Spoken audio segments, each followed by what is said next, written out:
तो इस वक्त मुल्क में जो माहौल है या दरगाह से मुताल्लिक कोई रिट आई है तो वो तो ये अंजुमन सज्जादगान ये देख रहे हैं उस मामले को, और उसमें जो भी हमारे सहयोग की अगर ज़रूरत होगी, वैसे गरीब नवाज की सरपरस्ती है। और मैं ये समझता हूँ हजरत, वो बम जो पूरे हिंदुस्तान में घूम रहा था, आपको याद होगा, जब दरगाह तक आया वो बम गायब हो गया। अब ये जो खुदाई का मामला पूरे हिंदुस्तान में चल रहा है, मुझे लगता है अब ये खुदाई वाले जो कम्युनल हार्मनी को बर्बाद करना चाहते हैं, वो अब यहाँ दरगाह शरीफ तक आए हैं। तो मुझे लगता है कि गरीब नवाज की करामत जरूर जाहिर होगी और ये खुदाई के सिलसिले भी बंद होंगे इंशाअल्लाह। तो हार्मनी कायम रहनी चाहिए, हमारे मुल्क में अमन कायम रहना चाहिए। जो लोग इसको मतलब मुस्लिम दुश्मनी में अगर ये काम कर रहे हैं तो वो उन्हें अपने गौर करना चाहिए कि ये मुल्क के लिए नुकसानदेह है। अपने मुल्क को नुकसान इस वजह से मत पहुंचाओ कि मुसलमानों को नुकसान पहुंचाना है, तो उन्हें खुद लगेगा कि ये देश को नुकसान पहुंचाने का काम हो रहा है और वो इसे कंट्रोल करेंगे।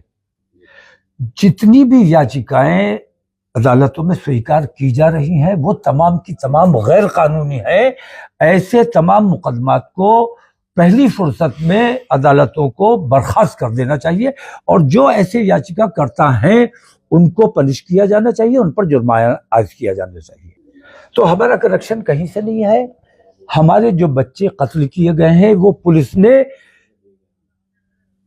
संभल को आग में झोंकने के लिए पुलिस ने जानबूझ के उनका कत्ल किया है। वो तमाम बच्चे हमारे शहीद हैं और उनको इंसाफ मिलना चाहिए। वहां की उचित स्तरीय जांच होनी चाहिए और जांच तब तक मैं समझता हूं कि ईमानदार नहीं हो सकती जब तक वहां के अधिकारी वहां से नहीं हटाए जाएंगे। अधिकारियों का तबादला वहां से करके नए अधिकारी होंगे तो जांच का कोई मतलब है। तो हम ही मारे जा रहे हैं और हम ही मुजरिम हैं, इससे भयानक कोई झूठ नहीं हो सकता। तो ऐसे झूठ हिंदुस्तान में अगर बोले जा रहे हैं तो ये हिंदुस्तान के लिए अच्छा नहीं है। हमारा मुल्क अमन व अमान का मुल्क है और हिंदू मुस्लिम एकता, तमाम मजहब के लोग यहाँ गुलदस्ते की तरह रहते हैं। इस गुलदस्ते को जो लोग बर्बाद करने की कोशिश कर रहे हैं असल में वो हमारे देश के दुश्मन हैं। उन देश के दुश्मनों की तरफ आप लोगों को भी खास तवज्जो देनी चाहिए। सल्तनत पीरियड तक बिफोर मुगल आर्टिशियन और क्राफ्ट्समैन यहीं के थे, तो लोकल यहाँ का जो आर्किटेक्चर था, जो डिजाइनिंग थी फूल पत्ती की, तो वो लोग करते थे। आर्टिशियन क्राफ्ट्समैन जो है मुगल पीरियड के बाद आना शुरू हुए, तो टर्किश और ईरानियन आर्किटेक्चर आया। उसके बाद ब्रिटिशर्स आए, ब्रिटिशर्स के टाइम रोमन और ग्रीक आर्किटेक्चर आया।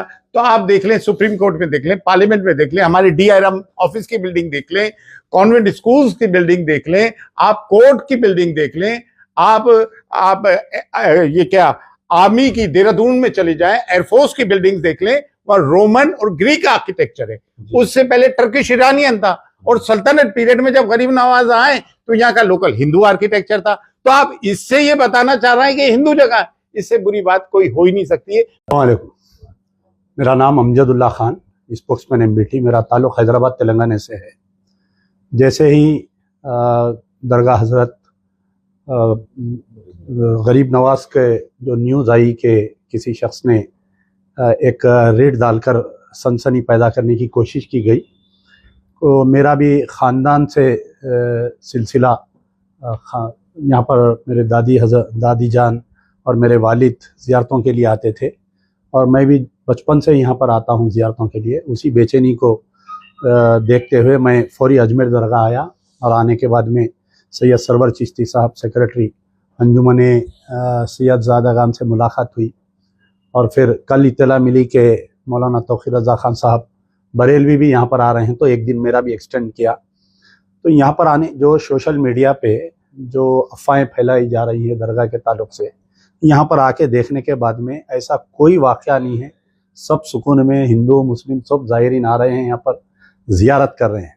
और मुझे कई कॉल्स, क्योंकि यहाँ पर साउथ से ज़्यादा ज़ायरीन आते हैं, ख़ास तौर पर तेलंगाना से, आंध्र प्रदेश से, कर्नाटका से। ऐसे न्यूज़ देख के जो हाल ही में संभल में वाक़या हुआ तो कई लोग टिकट्स वगैरह कैंसिल करवा रहे थे। तो मैं अभी दोनों ज़िम्मेदारों से गुजारिश किया कि आप लोग अपील करिए कि यहाँ पर ऐसा कोई वाक़या नहीं है और उसके बेहतरीन एडमिनिस्ट्रेशन की तरफ से, कमेटी की तरफ से, जो भी यहाँ के ज़िम्मेदार है, बेहतरीन इंतजाम किए गए हैं। और ये वाक़या जैसा हज़रत ने फरमाया कि ये बम पूरे दुनिया में, हिंदुस्तान में फिर रहा था, यहाँ आने के बाद में वो बम की सूरत ही नहीं रही।